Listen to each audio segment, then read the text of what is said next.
If you haven't heard about Anchor, it's the easiest way to make a podcast. Let me explain how Anchor is your one-stop shop for creating podcasts. It's free. Yes, you heard me correctly. Anchor is free. And there's creation tools that allow you to record and edit your podcast right from your phone or your computer.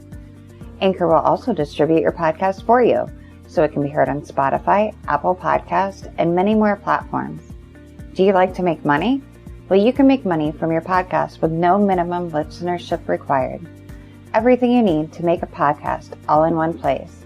Download the free Anchor app or go to anchor.fm to get started today.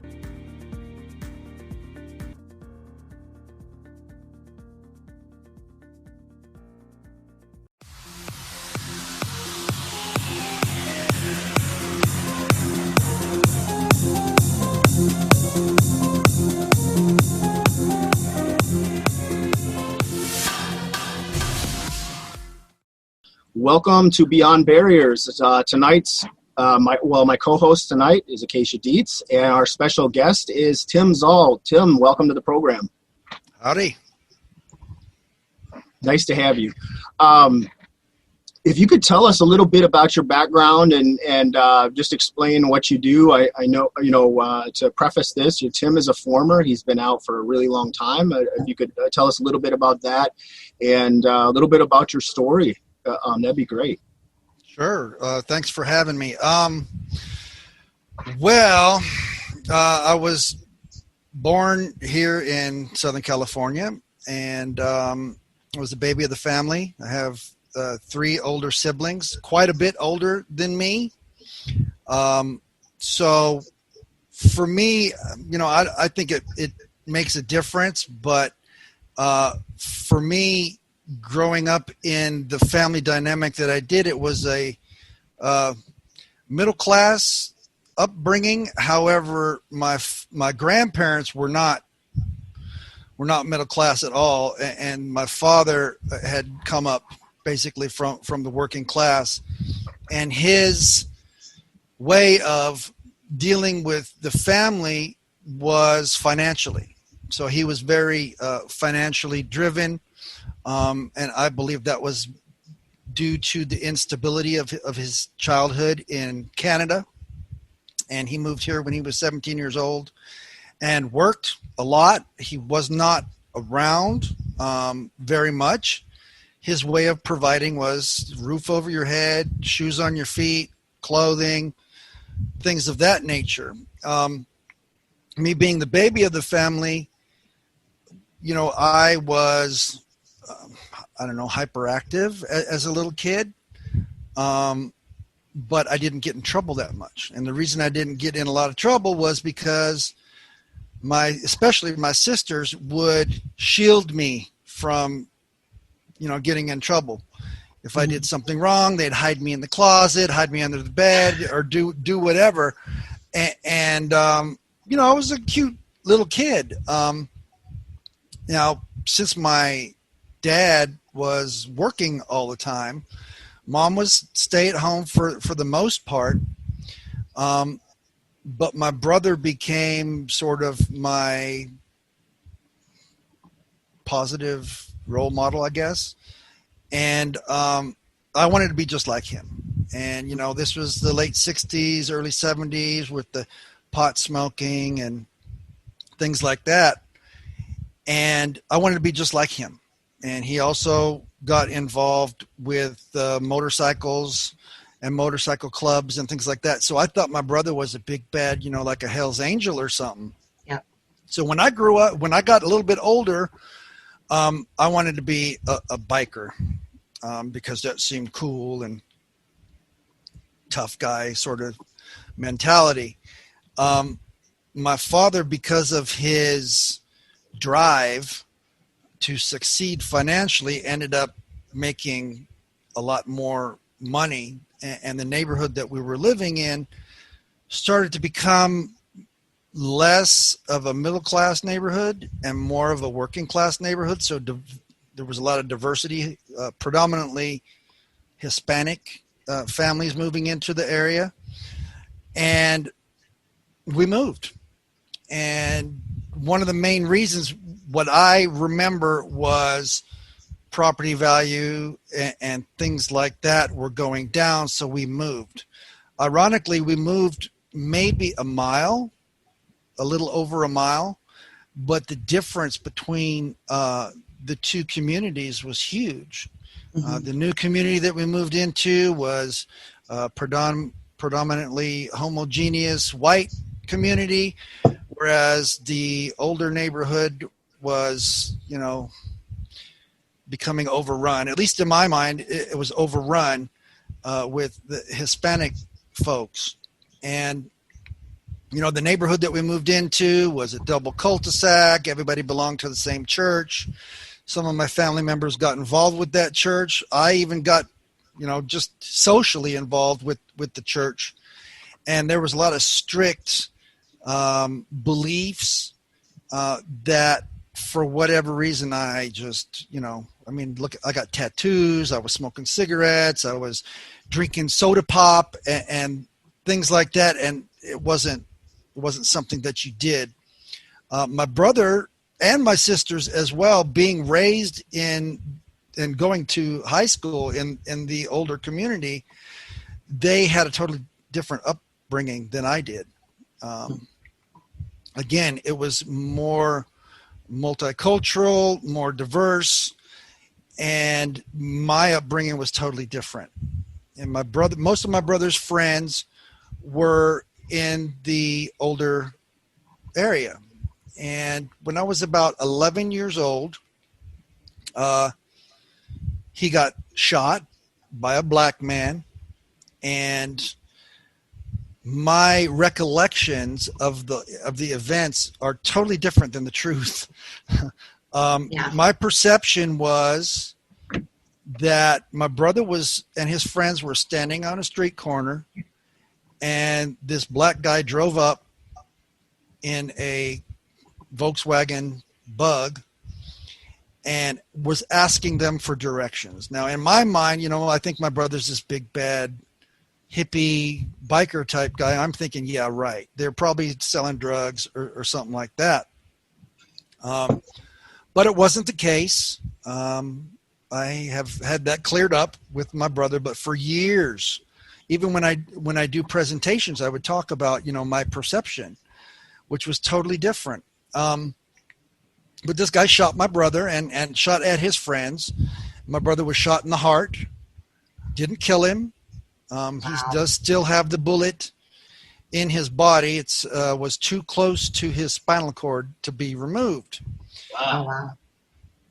But for me, and I think it's probably a family trauma situation, but I do remember things changed after that. Regarding African-American people in particular. I remember my mother talking about the perpetrator as being, using the N-word. And she also said he had a record or a rap sheet as long as your arm. And I'll never forget that. It's just the visual on that is odd.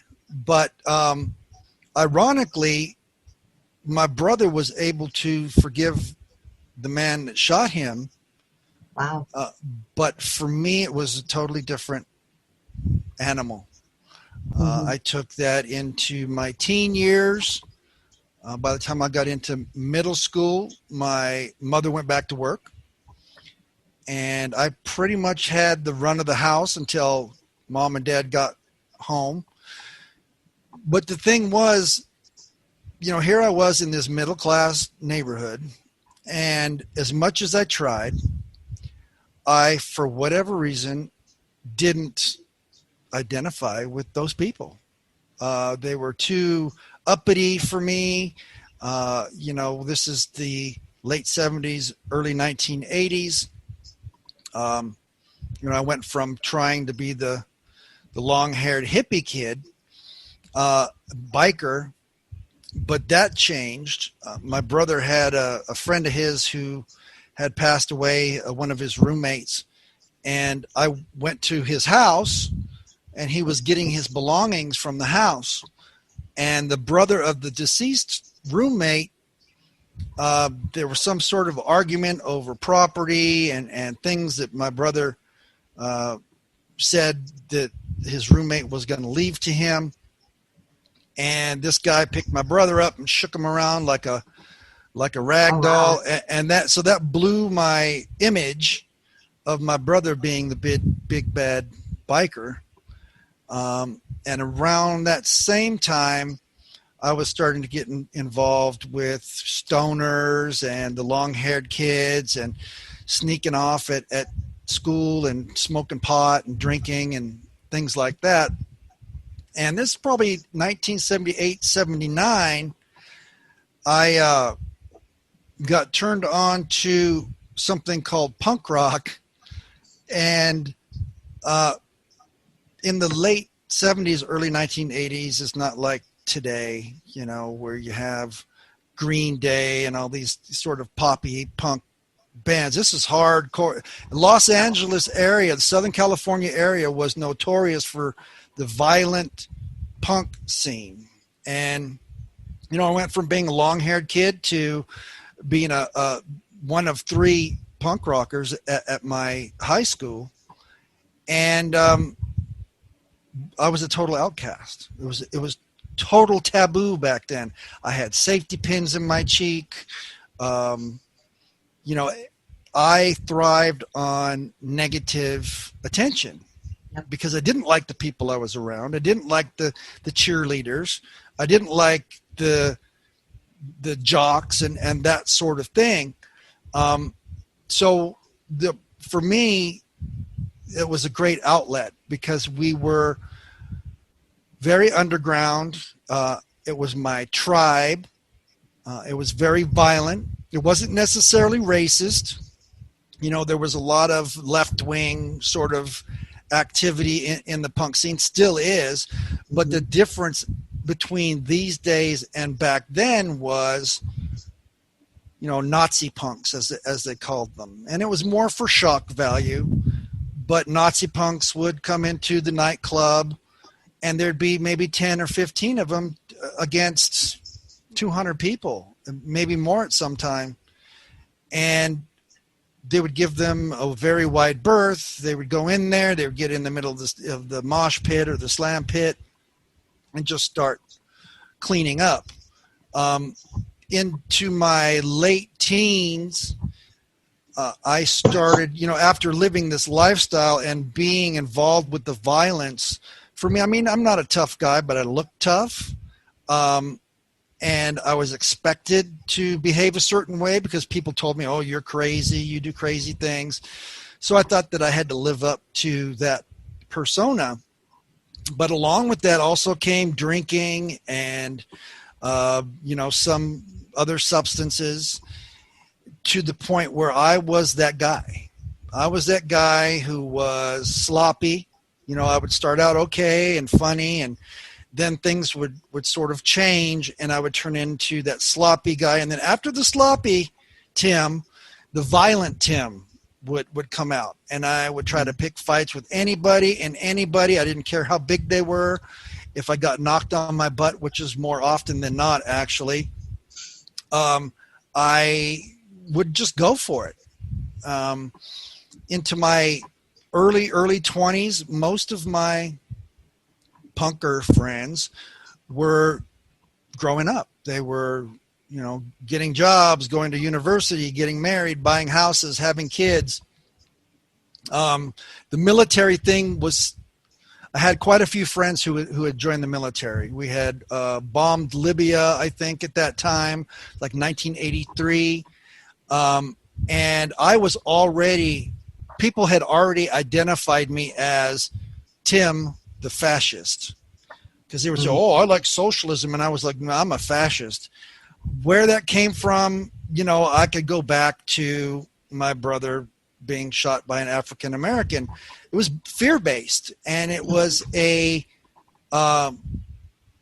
defense mechanism for me. It was my way of keeping people at bay. Yes, I started hanging out with Nazi punks, but they, compared to organized hate groups, it just wasn't the same. There was a group of skinheads in my hometown. They were called The Order. skins, and they partied, they took drugs and things like that, but they were white power. Now I would hang out with them, and I would laugh at their jokes and all the racial epithets and things like that, but I didn't identify with them as much as I did later, probably because of the age difference. They were like a couple years younger than me. I did try to join the military, but when I was about 8 years old, I was struck by a moving vehicle and broke my hip. And so when I tried to join the military, they wouldn't accept me because of that. They saw that my future wasn't so great in the military, and they didn't want to spend a bunch of money on medical bills later. So that was a big letdown. After the military,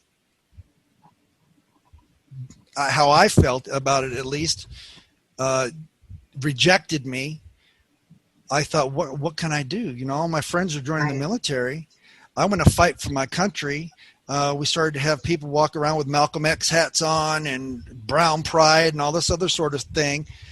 And it was making me angry. And I saw, my perception was that the world was falling apart, and I wanted to do something to clean up. I mean, this is LA. And back then, we still have gangs and things of that nature, but for the most part, these type of groups stay in their own little enclaves. They say that Southern California is this wonderful multicultural melting pot, but it's just not the case. Yes, we might go in social circles or educational circles or church or something like that, but when people leave those sorts of environments, they go back to their own little world. And I was just angry and wanting to do something about it. So, we started to see more actual far-right white power skinheads in the punk scene. And sometimes they would be bouncing for concerts and things like that. And they were very heavy-handed. And there was a lot of white power skinheads at that time. Yes, I knew about sharps and anti-racist skinheads, but every time I saw the anti-racist skinheads, they were always getting their rear ends handed to them by the white power folks, especially the Orange County people. We had a lot of skinheads from Huntington Beach, Long Beach, who would go into these clubs in LA and Orange County as well, and they were just beating the hell out of sharps. So I attempted to approach them on numerous occasions, and there would be a beer, or we'd have a little bit of political talk, but for whatever reason, they were very standoffish, suspicious, maybe. Now, who are you talking? Are you talking about the sharps, or are you talking about the white power people? White power skinheads, yeah. Yeah. I didn't really associate or try to even speak to the sharps because I didn't like them. Right. The story there was very similar to where my own, in that sense of the fighting with the sharps and the anti-racists. Yeah, absolutely. But please go on. It's fascinating. Yeah. So I took it upon myself. I started ordering newsletters in my area. There would be things posted on telephone poles, in phone booths when they actually still had phone booths. Right. And there was a number on there, and it was for the White Aryan Resistance. And, I called a couple times, listened, read the newsletter, but it got to the point where I felt like I was alone. And I said, well, if I can't get involved through these kids, they weren't kids, but they were a couple years younger than me, I'm going to go to the source. So I drove from Los Angeles area to North County, San Diego to Fallbrook, California, where Tom Metzger was. And, I drove around the neighborhood, asked around a little bit, and people kind of looked at me sideways like, why don't you just look in the phone book? So I did. I looked him up in the phone book, and I called his number, and lo and behold, who answered the phone but Tom Metzger. And I told him my name. I told him, I wanted to do something for my race. And next thing you know, I'm sitting in his parlor, and we're talking politics and drinking whiskey. And he's telling me the opposite of what my dad would tell me. My dad would tell me, you're a drunk, you're a lush, get your hair cut. So I got my hair cut, and they said, oh my God, what's going on here? Because I went from being a long-haired kid to having a bald head. And Tom Metzger told me that he saw that I had leadership qualities and that I was a fine specimen as an Aryan warrior, and positive affirmations. And I ate it up. And he gave me a card of a local group in Orange County. And I called them up and went out to party with them. And the first night that I was fraternizing with these skinheads, nobody told me, oh, you have to get jumped in, or it's not like a gang. We're going to jump you in, blood. None of that, right? It was pretty much a good time. There was violence, and, nobody told me to do it, but I pretty much took initiative to, I guess, prove that I could hold my own. And I was involved with several confrontations. One of which, I don't know if I should, I'm going to say it anyhow, was the person who testified against Tom Metzger in the Portland, Oregon trials. That was one of the incidents that took place. There was another incident at a nightclub and several others. But from that point forward, I was in. I found my new tribe, and I felt a part of, and it was us against the world. And even white folks, if you were white or Anglo and did not subscribe to the political mindset that I was involved in, you were a traitor. Straight up, you're just a traitor. You're stupid. You're sheeple. All that sort of rhetoric. And I ran with it. Unfortunately, I ran with it a little bit too much. And, of course, I was drinking at the time. And by this time, as I said, White Aryan Resistance was on trial. And I went on a bender. I worked 4-day work weeks. So Thursday night was my Friday night. So by the time Friday and Saturday came along, I was already lit. I went to go see a band called the Cro-Mags. And there was protests outside the Cro-Mags concert by the Sharps because they were angry that a local white power skinhead crew was running security for them. And it turned into a big fight. This is way back, like probably 1985, 86. No, this was 1988. And so the Sharps against the white power skinheads is a thing that's been around for a long, long time. Antifa, sort of black bloc tactics and things like that were around. It was ARA back in those days, remember? Yes. Yep. Anti-racist action. Yep. Mm-hmm. And, that weekend, I can't really tell you what happened because I was pretty much lit the whole weekend. But my MO was I would get lit and I would commit as much violence against my perceived enemy as possible. Well, that whole weekend I was running around with a gun. I had baseball bats. Of course, I had gloves and balls in my trunk as well, just in case I get pulled over by the cops. Same. I mean, you Yep. got to think. A lot of this sounds very, very familiar to me because, a lot of the exact same things that you had the bats, but you also had the ball and the glove. Yep. Mm-hmm. And I was told these things by other people. If you're going to run around with weapons, you have to make it look legit. And, I got home late Saturday night, woke up Sunday morning, and some of my local friends were telling me, there's going to be a benefit for the homeless concert.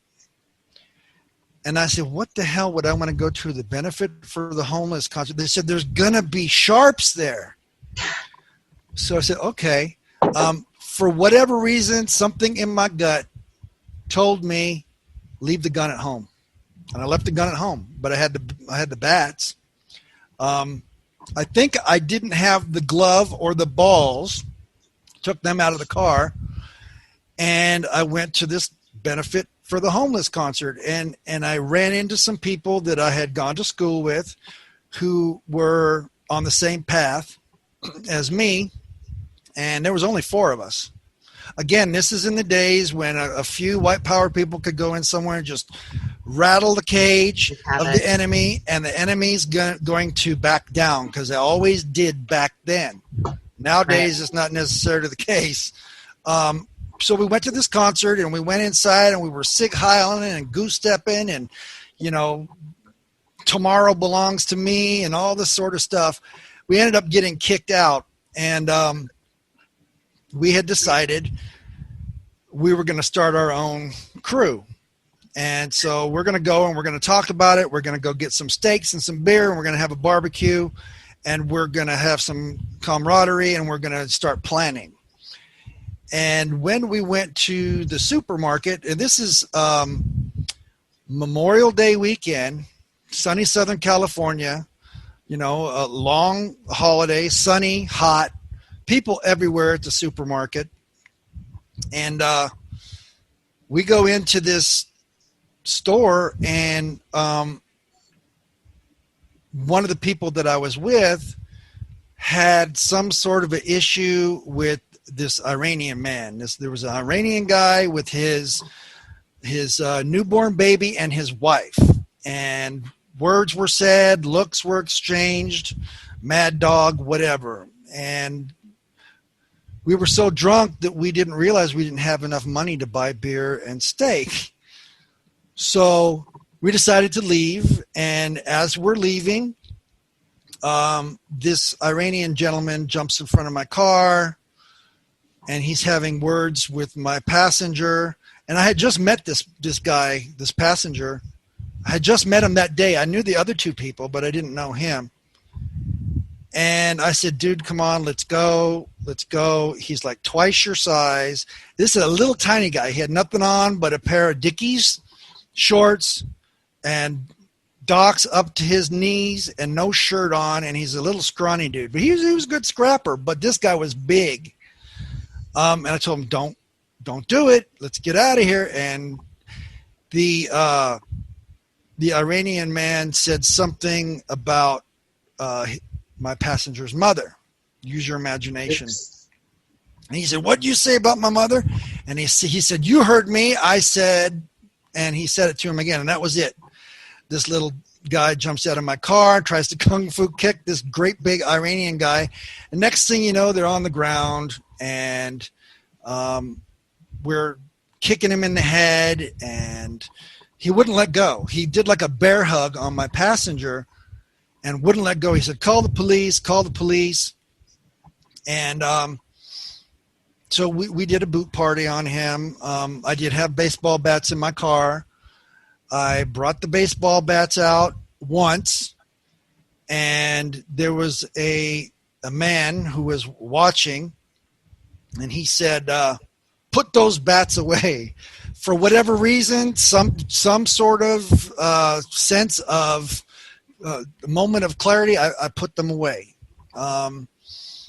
I got them out again. He says, no, I told you to put those bats away. So if I'm not going to use the baseball bats, what else am I going to use? We're in a parking lot of a supermarket. And by this time, there's been a crowd around us. There's, female shoppers with big, heavy purses hitting us in the head with their purses saying, you Nazi bastards, knock it off.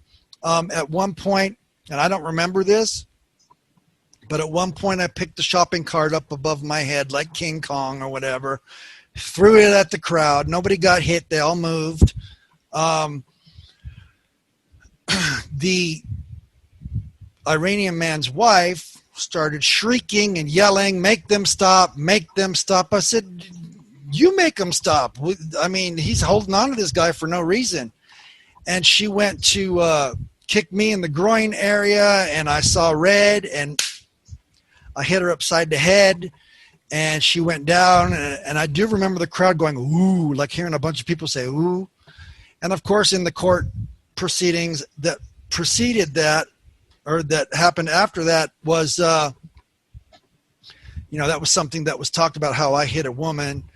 And I had never really laid my hands on a woman except for one other time. It was a lesbian woman who, for whatever reason, wanted to fight me. And so, I'm not proud of that. It was odd. It was a blackout, but it was par for the course. That was the kind of things that I did. And Tom Metzger abandoned me. He's on trial. He's trying to keep his hands clean. We don't want to influence anybody. We're under a lawsuit. And I spoke to him on the phone, and he said that he was going to distance himself from me. He stated that he felt that my drinking could be a security risk. And for me, he was sort of became my next positive male role model. So that was devastating for me. But it wasn't like, oh, you're a lush, you're a drunk, you're lower than low. The same type of stuff that my father would probably have told me.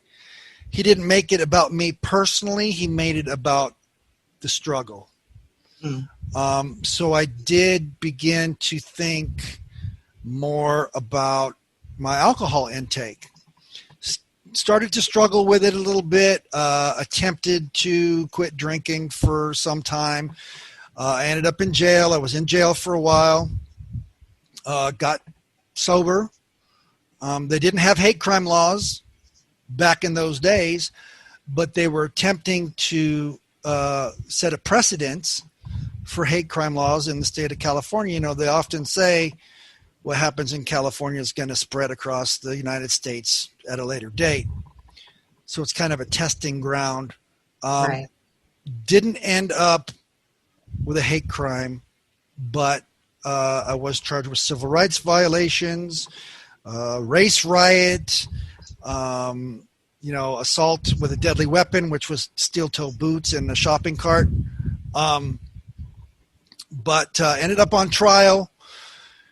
And mommy and daddy, of course, bailed me out. They put their house up, bailed me out. Wow. Got shipped to another county. We're going to get him out of LA County. Maybe we'll get him away from his friends. It didn't get me away from my friends. I just started hanging out with people in the other county, which were just as bad as the people that I was hanging out with in the other county. And in fact, we were all connected in some way. Right. So when I was out on bail, going through trial, I got another DUI. I got a third DUI, which was a big wake-up call for me. I ended up quitting drinking, and I've been sober ever since. So I've stayed away from substances for a very long time.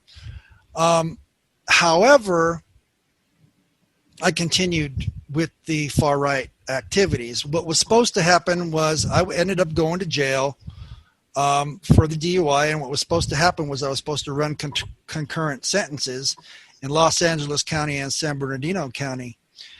But somebody messed up and they let me out for a week between the two sentences, and I didn't have anything to lose. So for that week between my jail sentences, I ran around Huntington Beach and Orange County, and that particular week was 4th of July weekend. And we had walkie-talkies, we had the earpieces, we had weapons hidden all over the place, and we were beating the crap out of people on 4th of July weekend in Huntington Beach, especially, they had some big concert or something happening at Huntington Beach. But I remember, we knew when the police were coming. We planned ahead, and we split up, and we had changes of clothes, and the whole 9 yards. I would like to say it was done with military precision, but I've never been in the military, so I couldn't tell you that. But close. We did have some people that were in the military, some of which you might even know. One in particular was TJ. TJ Leiden was with us. He was part of our crew. So I'm not hanging out with Tom Metzger's group. We're no longer called War Skins, but around that same time, we started the Western Hammer Skinheads. We were the first Western Hammer Skinheads crew in Southern California, and then shortly after us was San Diego. So most of the War Skins just jumped ship to the Hammer Skins. And it wasn't Hammerskin Nation at that time. It was just Hammerskins. But I was co-director along with one of my co-defendants from the hate crime. Well, actually, it wasn't a hate crime, but nevertheless. And so the whole idea behind that was when I was in jail, somebody else would be able to handle things while I was in jail. I'll tell you, I ended up turning myself in, and not one person from my crew visited me, sent me a letter, put money on my books, nothing.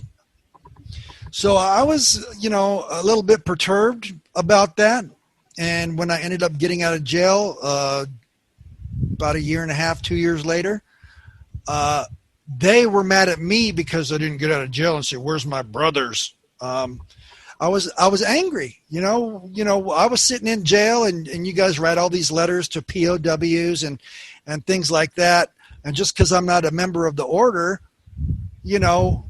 doesn't mean you can't put $20 on my books. Right. So, I had a bit of a resentment, but, I came around because that was what I knew, especially after being in what they call Supermax here in Southern California. It was jail in Southern California is different. I mean, I've been in jail, and unfortunately, in all kinds of different states and even countries for that matter. I've been in jail in Germany. I've been in jail in New York City, and it's totally different in LA County. You have a handful of white guys, most of which I referred to back then as a bunch of punks. And then you had a lot of the gangs, the black gangs and the Hispanic gangs.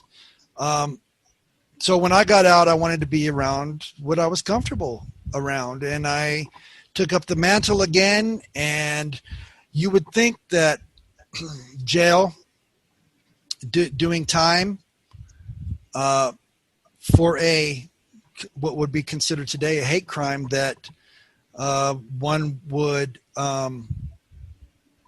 reconsider what they've been doing and sort of change their path in life. But what instead happened was I was a victim. I was a victim of the Jewish judge. I was a victim of the county district attorney who was running for state attorney general, a Jewish guy. The Jewish media, the police, I would say, well, they're just Jews. They're just lackeys of the Jews. And besides, look at the star. It's the Star of David, right? So I took on this victim mentality that I had my freedom taken away from me because of the color of my skin, and because I'm a straight white man, and because I want to, because I'm white power, basically. And so it catapulted me even further into that mindset. It also gave me favor regarding recruits. A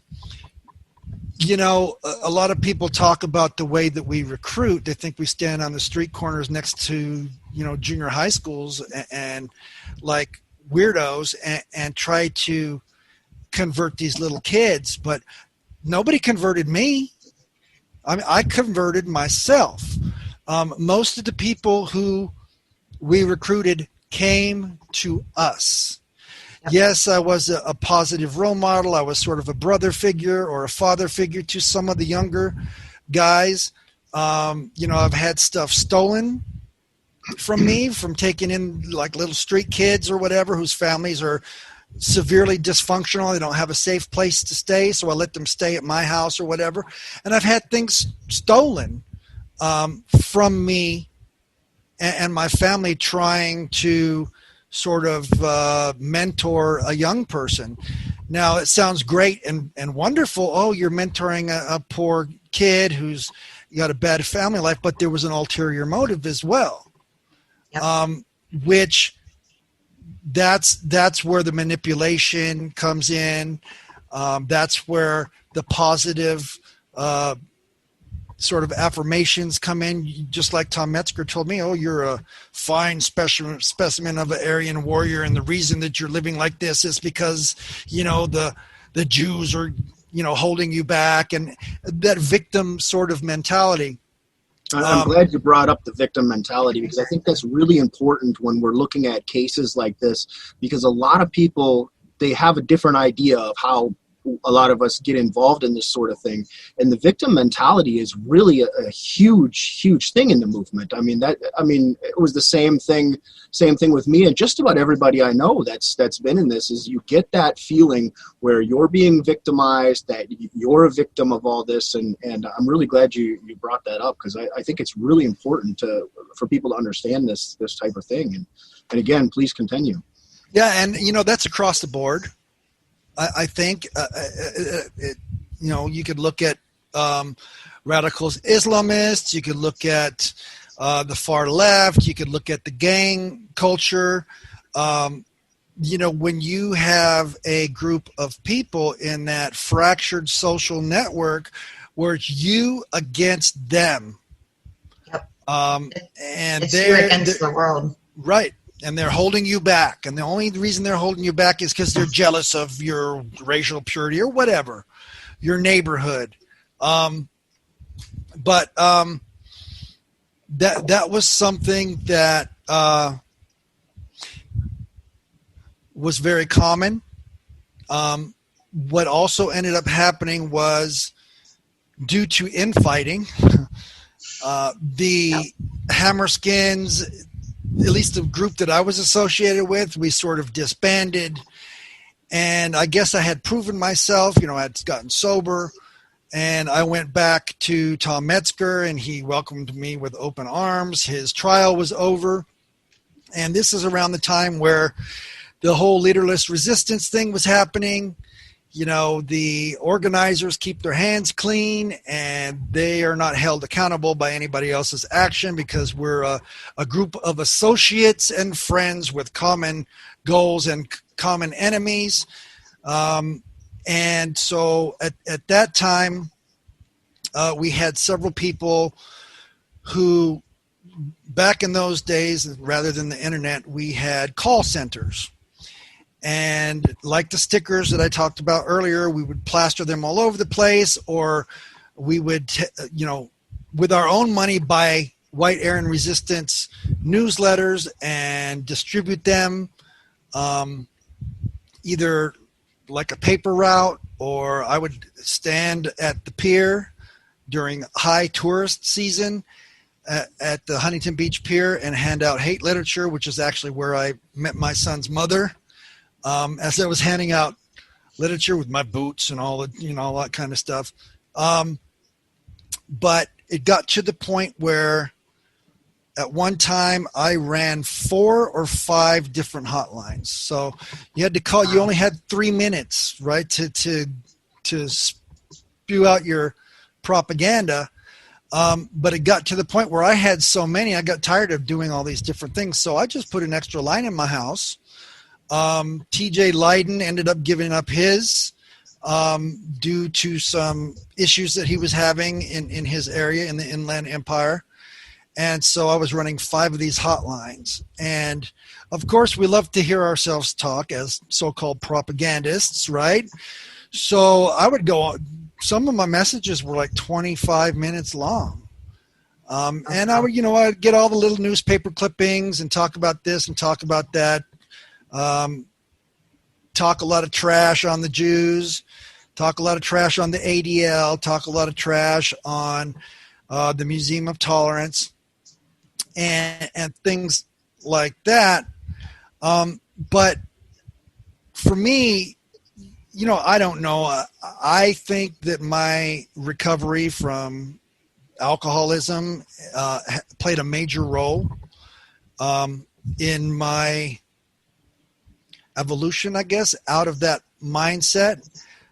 There was a lot of things happening. We had a sting operation that happened here in Southern California that I was a part of, but I didn't get busted. A bunch of people that I knew got busted because they had loose lips and, they were going around bragging and doing stupid things. And they had these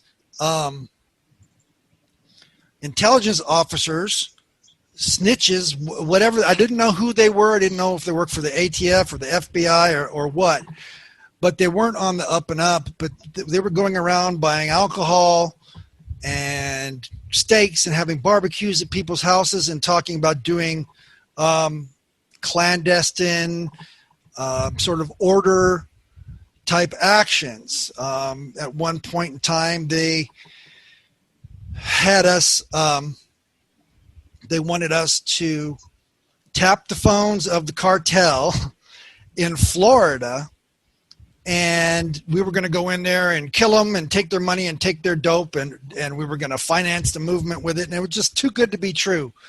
And these guys, I don't like to talk too much trash about the feds, but they should have known better. But they actually did end up getting a lot of people busted, but the people who ended up getting busted were uniform people. The people that like to put on Nazi uniforms and collect Nazi memorabilia and this sort of thing. And for me, that's one of the main reasons why I never really got involved with some of the bigger groups. I was told very early on not to be a part of marches because you're going to get your pictures taken, you get your license plates pictures taken and phones tapped and all that sort of stuff. But it ended up being a bad situation, but I escaped that very narrowly. At one point we had told people, don't listen to these people running around with, Uzi charms around their neck and all this weird stuff. These guys are snitches. I don't know who they are. But they ended up getting involved with the World Church of the Creator, which is something that was something that I subscribed to. I was never really involved with the religious stuff or the pagan stuff. These guys in Costa Mesa, California, which is right by the beach, had a big warehouse, and it was a gym. And I never saw it, but I heard about it. They had rocket launchers hanging from the ceilings, flags, and all this other sort of stuff. And they were bringing these youngsters in there, and as agent provocateurs, they were telling them, wouldn't it be nice to kill Rodney King? And they said, oh yeah, that'd be cool. Right away, they're suspect. So there was a lot of people that were charged for that sort of thing. But when I found out about that, I actually called the leader of the World Church of the Creator. I forget his name, but he was the interim guy right after Ben Klassen died. He was based out of Florida. I don't remember his name. But I called him up and I told him what was going on, and he said, you and Metzger out there in California think there's a Fed behind every tree. And I told him, well, there might be. And Right. this guy is operating under your banner. And if something goes down, it's on you. And then he went on to tell me, oh, well, Reverend, we call him Santa Claus. And this guy went by the name of Joe Allen. And he said, well, Reverend Joe Allen has contributed a lot of money to our organization. And I told him, well, you mean that's all it takes to get into your organization is to give you a bunch of money? Or you're that stupid? You're that desperate? Right. And it ended up being, I actually went to this Reverend Joe Allen's house, and he said, oh yeah, I'm a reverend of the World Church of the Creator. And so I started quizzing him on the doctrine, and he didn't know anything about it. I looked at his books, and they hadn't even been touched. This guy had glass tables everywhere. And the first thing I'm thinking is fingerprints, rocket launchers, all this sort of stuff. And this is beachfront property in Newport Beach. And I asked him, I said, how much rent do you pay here? And he said, $400 a month. And I'm like, and this is, no way. Yeah, this is like 1992, 1993, 94. And I knew that something wasn't right. And so I told him, I said, I don't know who you are, but you're a snitch. You're not on the up and up. And of course they did one of these things, well, whoever told you I was a snitch, they're a snitch. And so I spread the word, but it just didn't work. And a lot of people got, taken down because of that. Yeah, there was a person that I knew in a wheelchair who was paralyzed from the waist down due to a gangland style shooting, who actually got pulled into this. There was other people that got pulled into it that they say loose lips sink ships, but I mean, some of the people that ended up getting sucked into this thing were people that I knew better. They knew better. I remember when those arrests happened, because it was around the exact same time in Minnesota that we were approached with basically the same MO. They came to us and they said they had,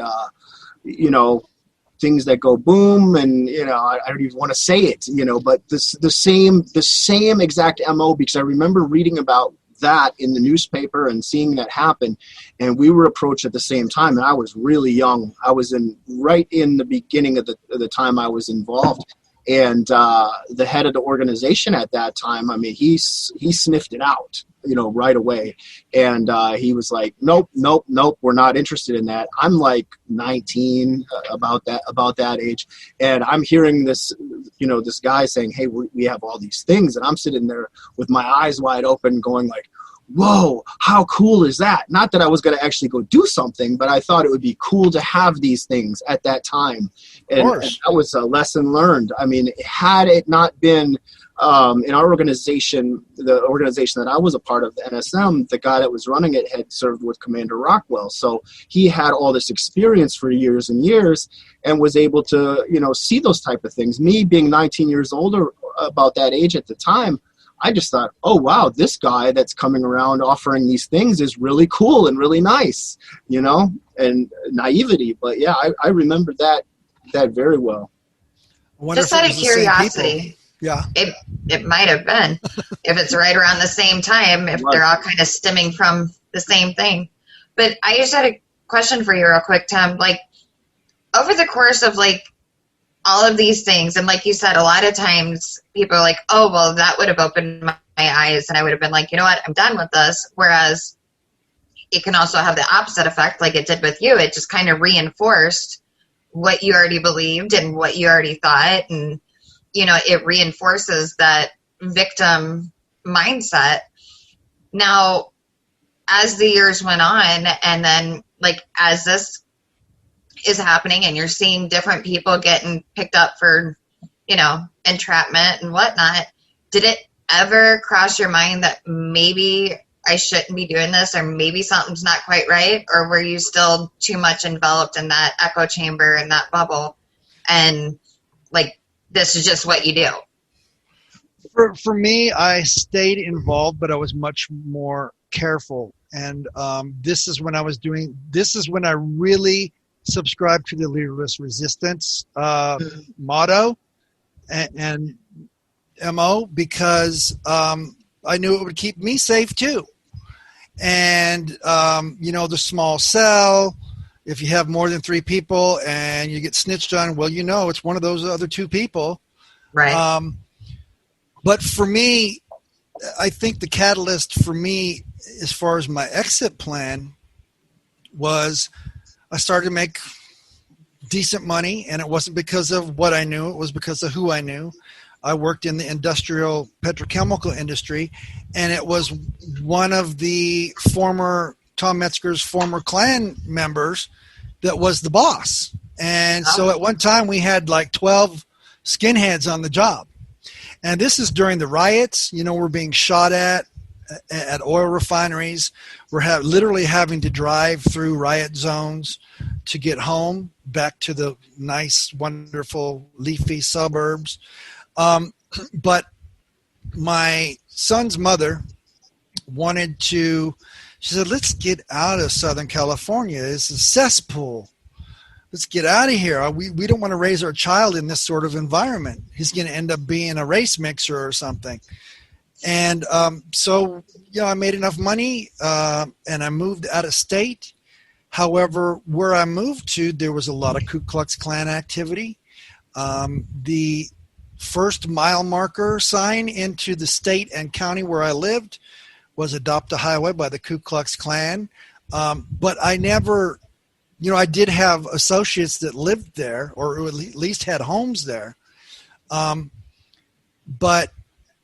for me, I was used to making a decent amount of money. I would fly to San Francisco every weekend, or fly home from San Francisco every weekend and fly back. That's how much money I was making. But I just couldn't make that kind of money where I was living in the Ozark Mountains.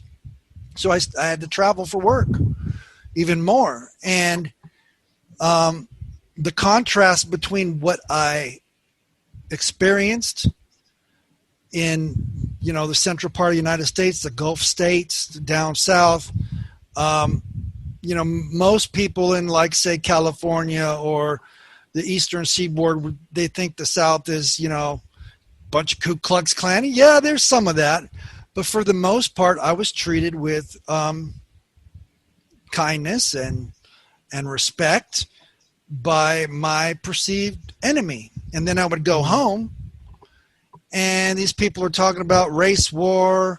We're stockpiling weapons because the Russians are coming. That sort of mentality, and I just didn't see it. When you go from being 2 months in that environment and then 3 months out of that environment, it's the contrast is just clear as day.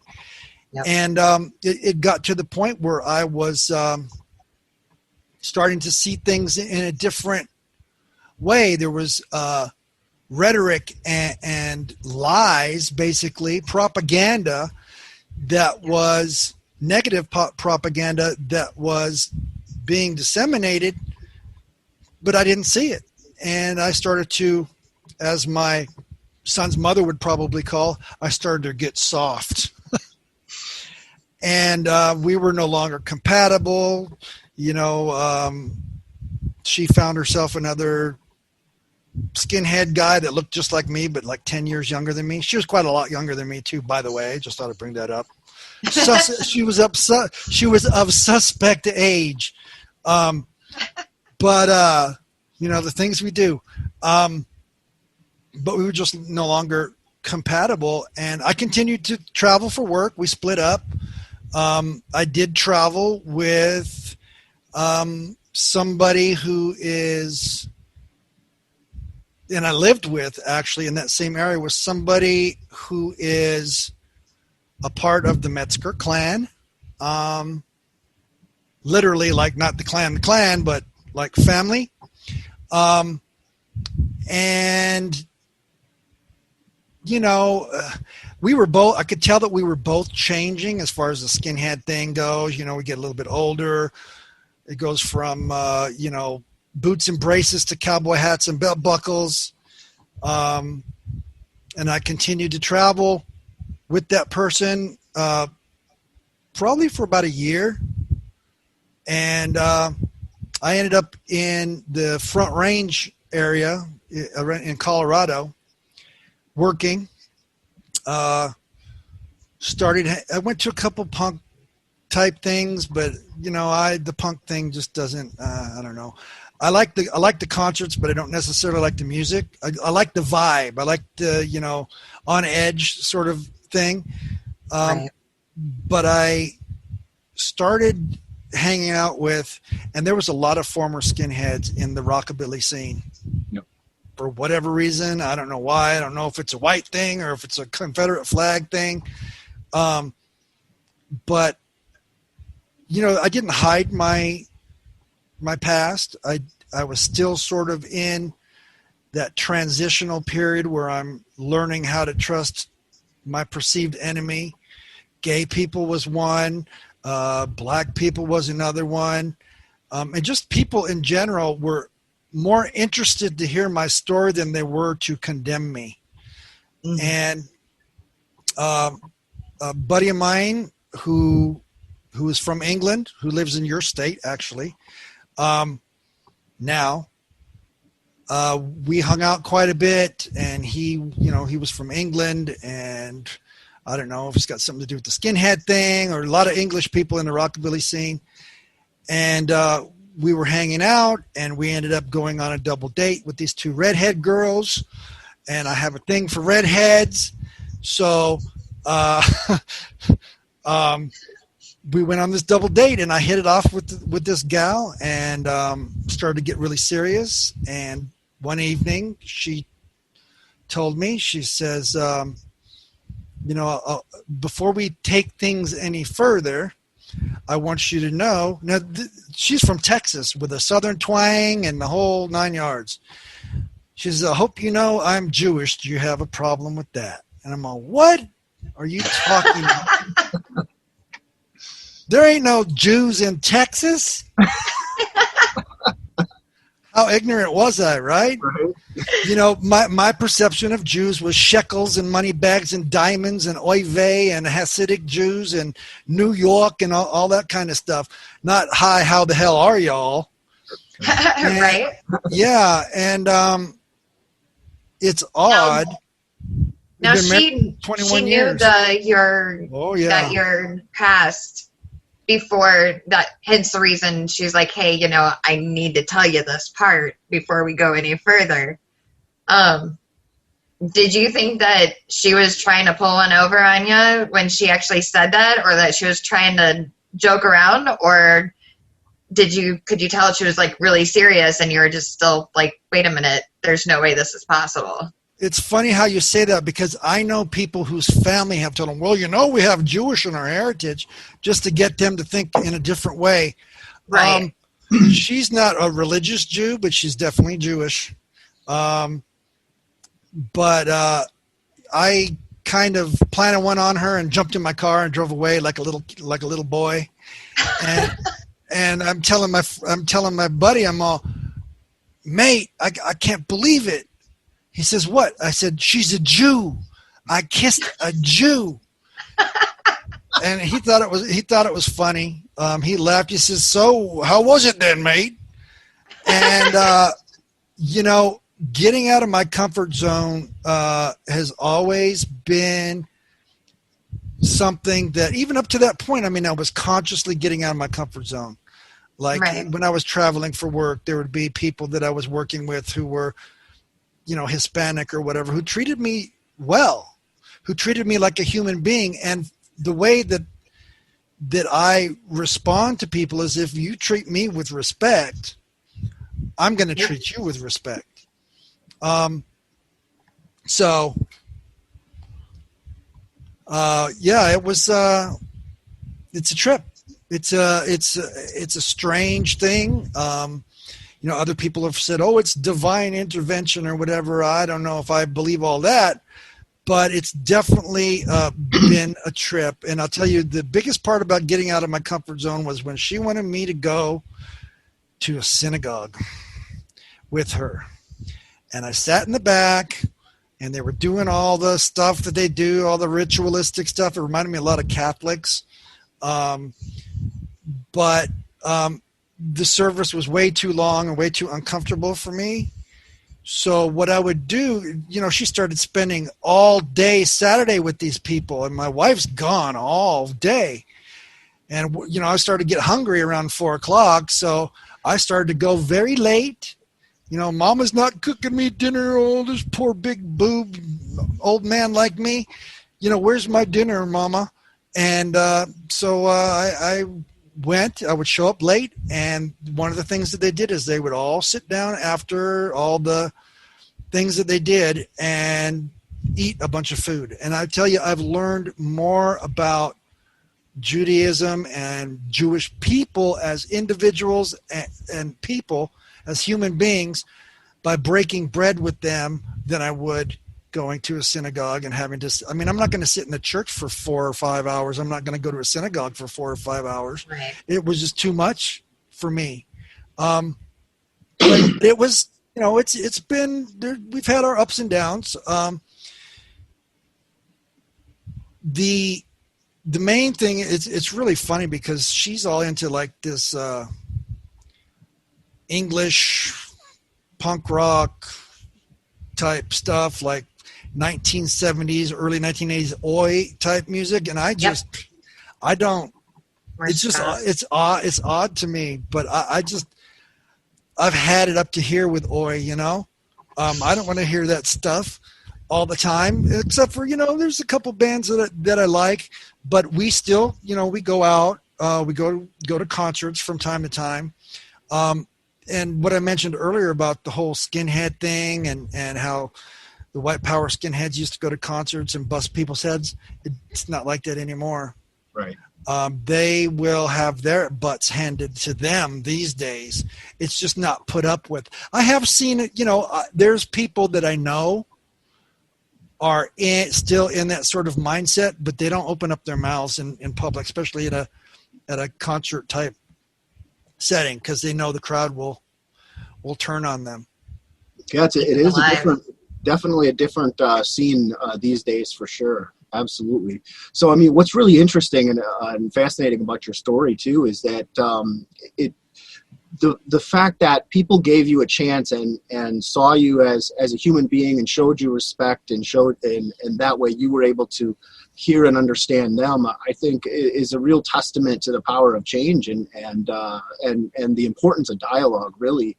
Would you say that was that the moment you'd say that you were completely done with the thinking of the movement is when you fell in love with this young lady, or was it before then, or how do you feel as far as that goes? Well, when I met my current wife, I was probably about 4 years into my disengagement, and most of that disengagement had to do with the traveling for work and meeting people of different various backgrounds. Once I was married to her, I got called out on some things from time to time.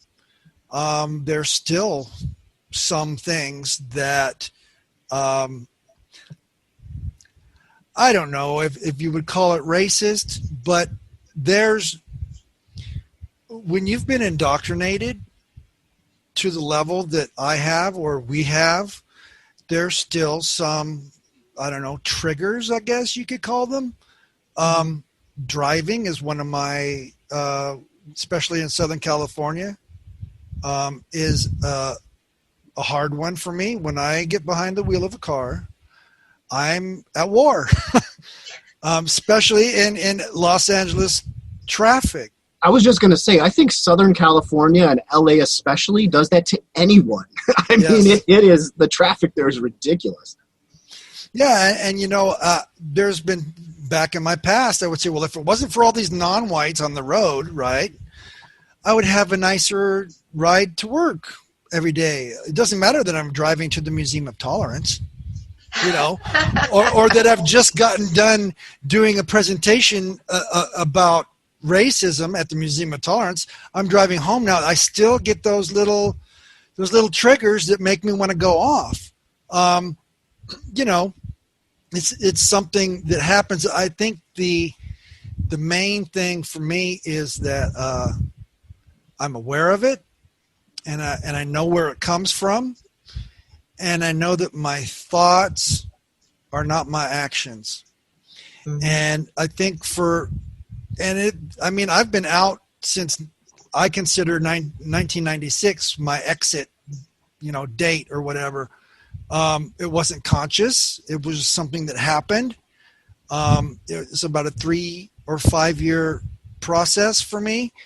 But for younger or newer formers, I think one of the biggest issues is when somebody gets triggered, it goes into this cycle of guilt and remorse, and they throw their hands up and say, oh, well, I'm just a racist. I'm going to go back to what I know or to what I'm comfortable with. Or they get guilty and they get down on themselves and they get involved with substance abuse, suicidal ideation, suicide attempts. One of the biggest, and I think we've spoken about this privately, is that one of the biggest pitfalls of CVE and dealing with former extremists is the actual resources that's given to them is not sufficient. It needs to be something that's followed through on. It's not something that you say, okay, I got you out. I'm going to put a notch on my belt and put your name on a wall and now you're out. It doesn't happen like that. I don't know if I would call it a relapse like in the recovery world, but it is, those are some of the resources that are needed, whether it's family therapy, whether it's family therapy, whether it's drug and alcohol counseling or mental health services of some sort, or help with employment. Yep. There needs to be a tighter network of resources. And at the inception of the whole CVE thing, when it first started back, I call it 2011, when we had the Summit Against Violent Extremism, that was one of the main goals, was to have this network of resources in people's areas. But one of the biggest problems is, of course, financial resources is something that's an issue. And I'm sure running your own nonprofit organization, it's tough. This is not Europe where you get the same sort of fundings. You don't get that sort of funding here that you do in Europe. It's the grants. Everybody's in competition over the grant money, and we should not be in competition. All these different nonprofit organizations dedicated to disengagement and dealing with former violent extremists, we need to be working together, not against one another. I would rather have one large organization than 5 smaller organizations. Oh, yeah. It's funny that you mentioned that, and I was just thinking about it as you were talking, is that, Jeff and I were just talking the other day, and we were talking to somebody else, and I was mentioning that is one of the things with, Beyond Barriers and a couple other organizations that we work with, is that you have a lot of preventing violent extremism and countering violent extremism sphere. You have disengagement or de-radicalization programs, but a lot of times, and I wrote an article kind of about it, explaining it, was that you mentioned rehabilitation and stuff like that. It's like when somebody comes out of a movement or an extremist thing like this, it's kind of like you take a drug addict out of the drug house. You go, you pick them up, you drag them out, you get them clean. It's great, pat them on the back, you got them clean. You give them the keys to an apartment and you say, okay, see you later. Good luck. Now try to acclimate into real life. And it doesn't happen. It's for somebody like Jeff that was in it for 27 years, and you even mentioned it too, like that's all you know. That's your entire world. These are the people that you know. That's all you know. And that was one of the things with Beyond Barriers that we really wanted to do, was be able to have something that doesn't just pull you out of an extremist movement and leave you hanging.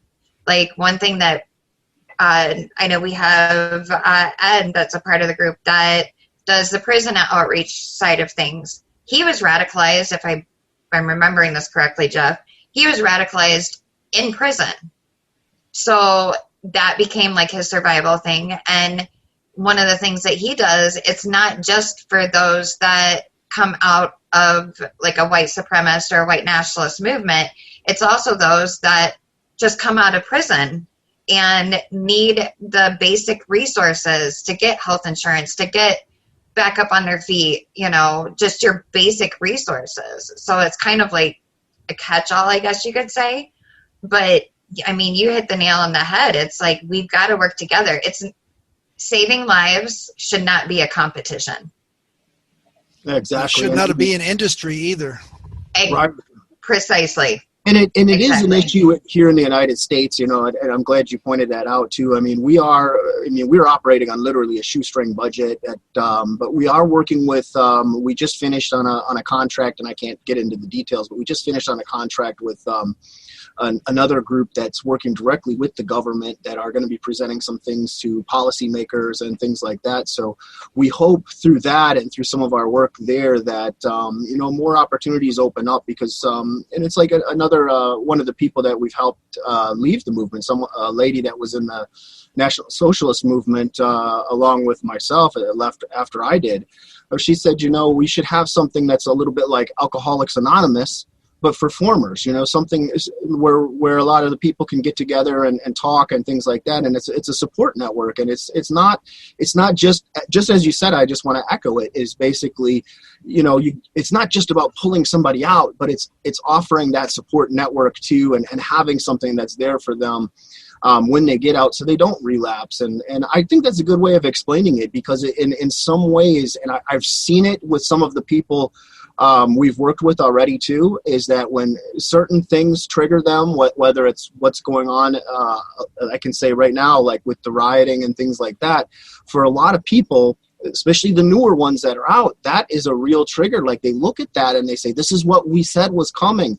And they're looking to us for advice to keep them calm, to, you know, keep peaceful and things like that. And I mean, that's one of it's fulfilling in one sense, because you know that you're helping those people. But on the other sense, it's worrisome too, you know, because, you know, we want to make sure these people stay put. And for the most part, I've seen when people leave, they stay out. But there's been one or two that I've seen kind of relapse and go back that, you know, I haven't given up on them, but you know, you do see that, and it's something that's concerning, and I really hope we can all continue to, you know, that these people know that there is people out there that understand them, that we've been there, we've walked in their shoes, and you know, reach out to Tim, reach out to myself, Acacia, or any of the other people that are out there that have been in those shoes, and you know, we are here to help.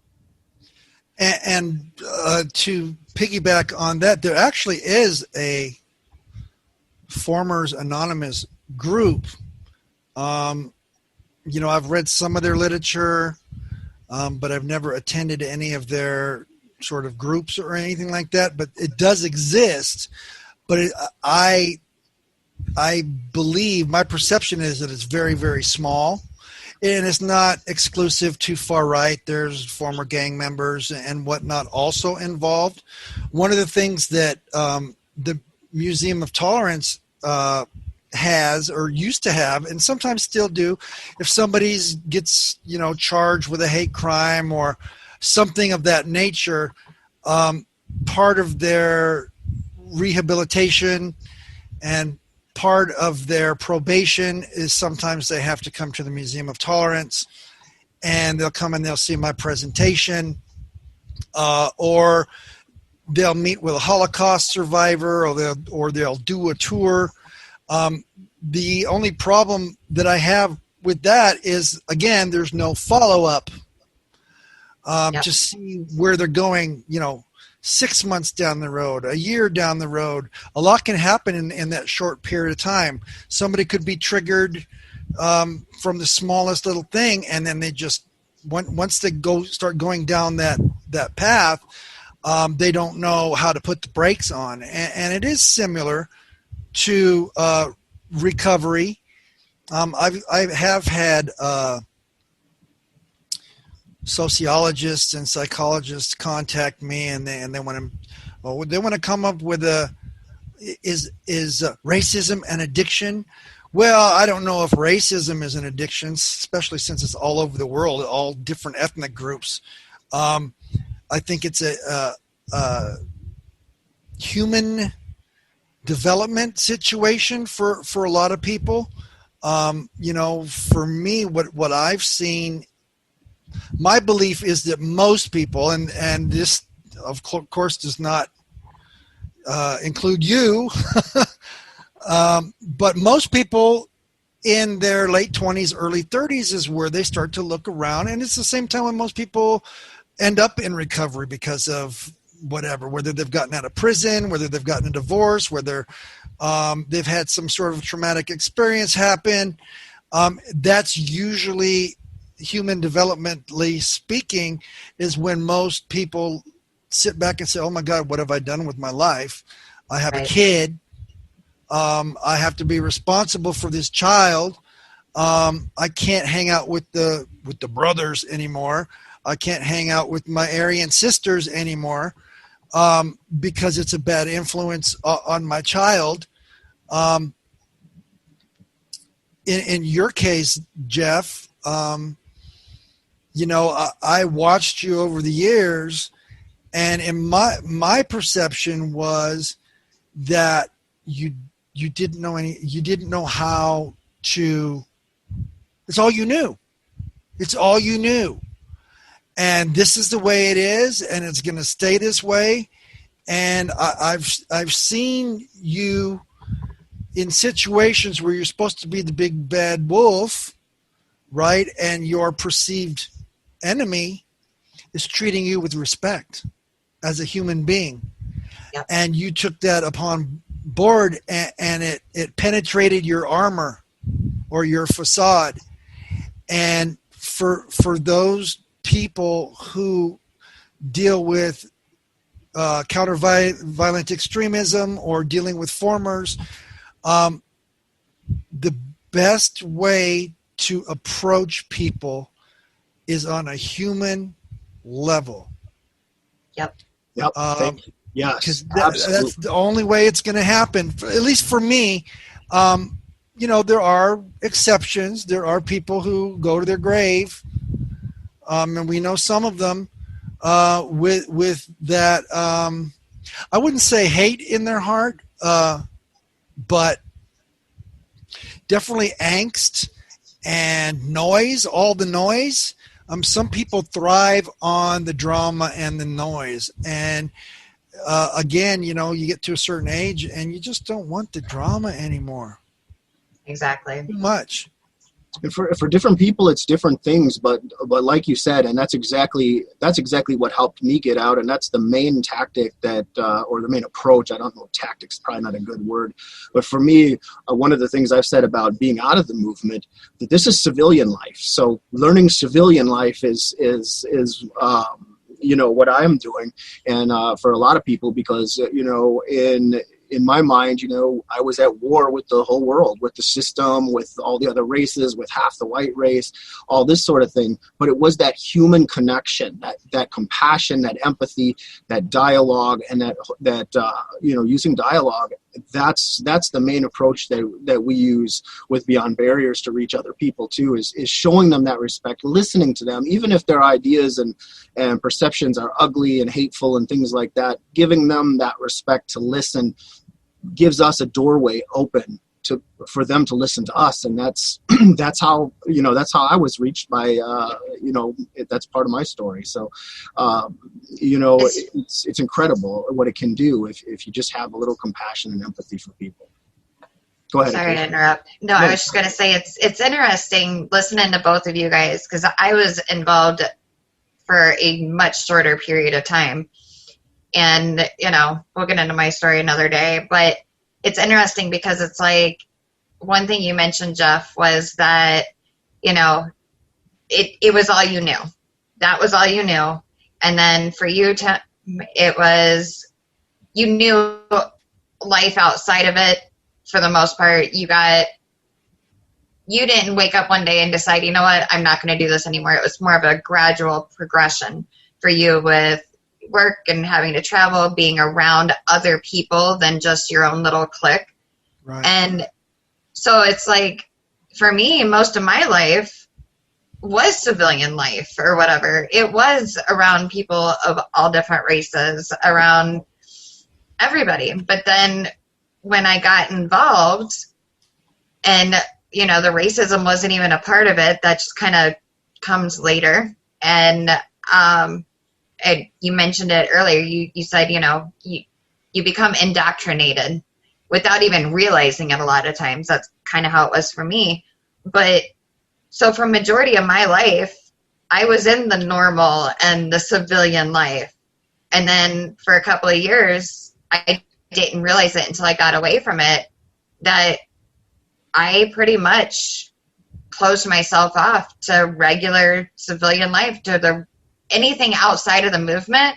I had completely blocked myself off of. And I did not realize that until I got out and until I started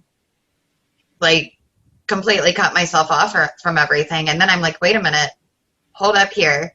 Where are all these friends that I did have? And then I'm thinking back, and I have mentioned it to Jeff before, and it's like, I completely closed myself off. And so then when you become involved in, whether it's a cult, a religious cult, a political, I would be half tempted to call the movement a cult in its own sense. You close yourself off from everything else without even realizing it. And until you're able to disengage, like you said, Tim, your disengagement period started before you actually realized that you had gone away from it, I guess. And I know I'm rambling, but I thought it was really interesting how when you become involved in a movement of any sort, a lot of times that becomes your echo chamber and your bubble. And a lot of times it happens as a progression and you don't even realize exactly what's going on until you're able to move away and get out of it. Distance is a great thing. When once you find yourself out, it's like, oh wow, I can't believe I was a part of that. Yeah, it's really interesting, and for me it was the same way. It was like the things that you didn't see when you were there all of a sudden click, and it's like, wow, and it all comes together so in some ways quickly. In other ways, I called it like a decompression period, where like the brain had to decompress itself, and then you start figuring out, wow, why did I spend so many years doing this? And you start beating yourself up over it, and then you just start figuring out, now it's time to move on with my life. And yeah, it's quite a process. I did want to ask you too, you mentioned the Museum of Tolerance a couple times, and our good friends from the Simon Wiesenthal Center. Tell us a little bit about some of the work you do there and the wonderful work. We had Rick Eaton and Allison Slovin. Rick, of course, from California, and Allison's the Midwest director. We had them on the show a number of weeks back, and they're both just phenomenal people, and they've been really they're good friends of Beyond Barriers, good friends of ours personally, and I think it's important to give a shout out to them and tell us a little bit about the work you do with them. Well, it's strange because I never thought I would have anything to do with those people.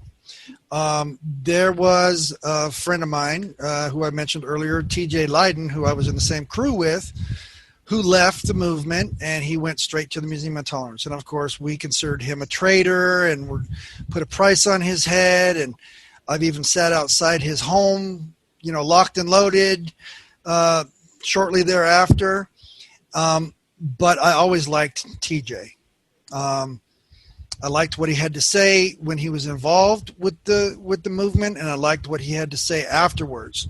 I always followed his career once he disengaged, and my wife would always elbow me whenever we would see him on television, and she would elbow me. She said, "You could do that, you could do that, you could do that." And I said, "I could never do that." And here I've been sitting with you, and then you can't shut me up half the time. But once I moved back here to California, he was speaking at a local event, and I went to go see him speak, and I was sitting between my mother, ironically, and my wife, and of course I got the elbow from both sides. "Why don't you do that? Why don't you do that?" And he said, during his presentation, he had been at the museum for about 5 years, and he said that he was leaving the Museum of Tolerance. He was going to start his own nonprofit organization, and so he was leaving. And I asked him afterwards if he thought that the Museum of Tolerance would be interested in taking me on after he left. He says, "I don't know," and he gave me a card, and I called Rick. And of course, Rick was Rick. He was very matter of fact. He didn't say yes or no. He said, "Come on in and have a chat with us." And I ended up going in and having a chat. And I guess, they were asking me all kinds of questions, him and another partner of his there. And they were asking me all these questions about all these people. And it's like, I didn't have a lot of the answers regarding the other people. I could only tell him, my own experiences and stories. I didn't really like talking about other people. That's not my deal. That's probably why I'm still amongst the living, maybe. But he said, "I don't know, we'll keep you on the back burner. We'll know in a little bit." And probably 2 or 3 months later, I get a frantic call, and he says, TJ isn't able to make the schedule for this school group that he wanted me to speak at. And they bamboozled me into doing this thing. I had never spoken in front of a bunch of little rugrats. And I ended up doing 2 assemblies back to back, very, very large groups. They helped me with the PowerPoint and gave me pointers on how to proceed with my presentation.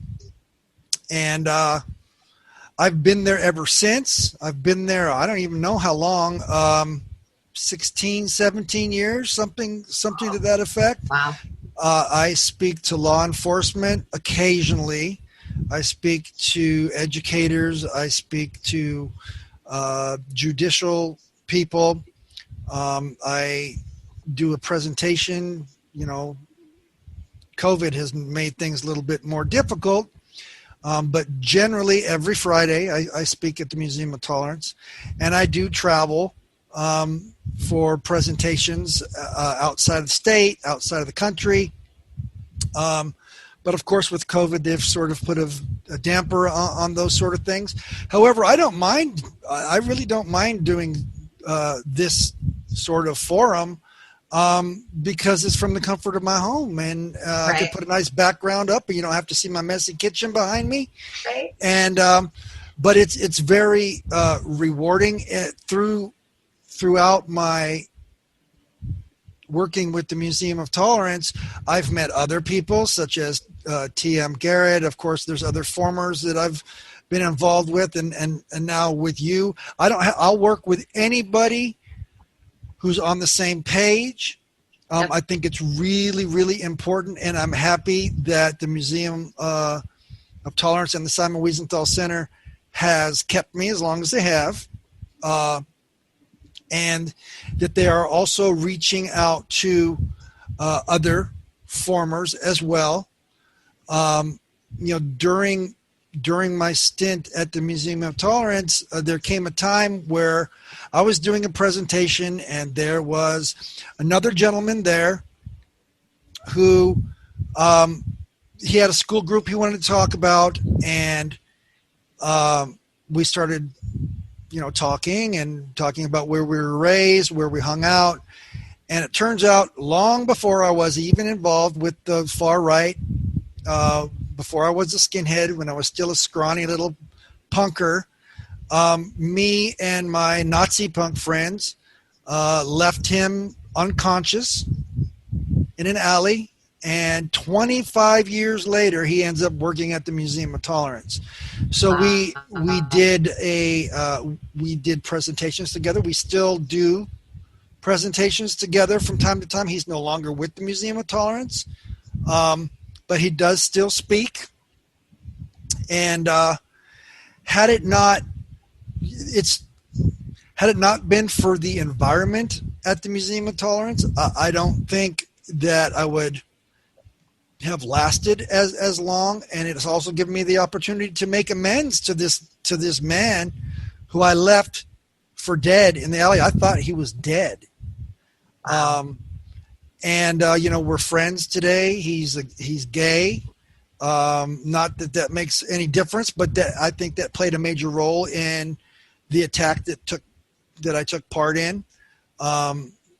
When I was 17 years old. So when I was 17 years old, I had that mindset. And, the Museum of Tolerance, one of the things that I like the most about the Museum of Tolerance is, number one, yes, it gets me out of my comfort zone on a regular basis. It's not just, I can't just act one way away from the Museum of Tolerance and another way in the workplace. I mean, right. I try to apply it to every facet of my life. I apply it to my marriage. I apply it to my family relations, which is really difficult at times. But for me, when a former comes to the Museum of Tolerance and I can't get through to them, and it does happen from time to time, you just, for whatever reason, they don't trust me. They think I'm a fraud. Who's this dude telling me what I need to think? I sick a Holocaust survivor on them. And when I say sick a Holocaust survivor, they're not shaking their fingers at them. Nope. They're loving on them. And I don't know if you've ever experienced it or not, but there's several Holocaust survivors, very elderly, and it's very important that we bring this up because they're not going to be around forever. I mean, a lot of them are very, very elderly. When they give you a hug, I've never felt so much compassion from anybody else. When they hug on you, when they love on you, it's real. And that's one of the main reasons why if I can't get through to somebody here. Yep.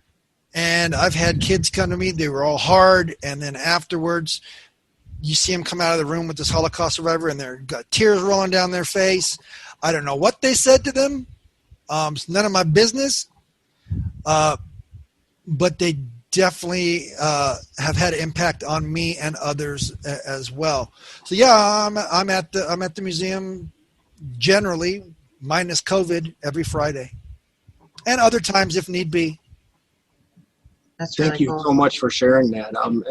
It was incredible having you on the show, Tim. Thank you so much for coming. And if there's anything either of you would like to say closing out the program tonight, we can do that. Otherwise, I appreciate you coming on, Tim, very, very much. Appreciate it. And, appreciate your insights and everything. And I know, we'll be in contact more. I mean, we're all in this together. I know I've said that before, and even more so now than I think ever. Like, we got to come together. And it's pretty amazing seeing how, I think a lot of people forget we all have a past. Not all of them are as colorful as other ones, but we all have a past, and we're all able. Your past doesn't have to be your present, and you're living proof of that. Thank you very much. That's important too, because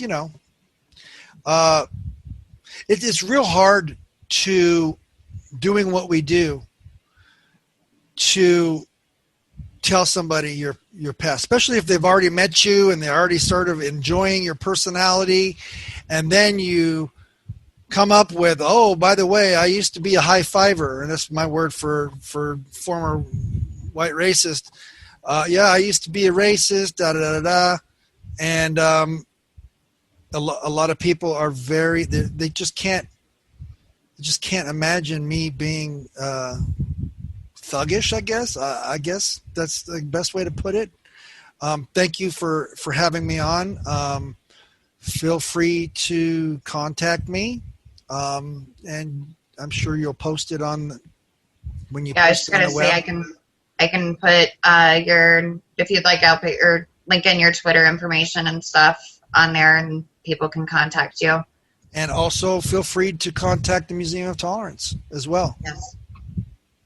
Thanks for having me, guys. Thank you. I'm going to hit stop.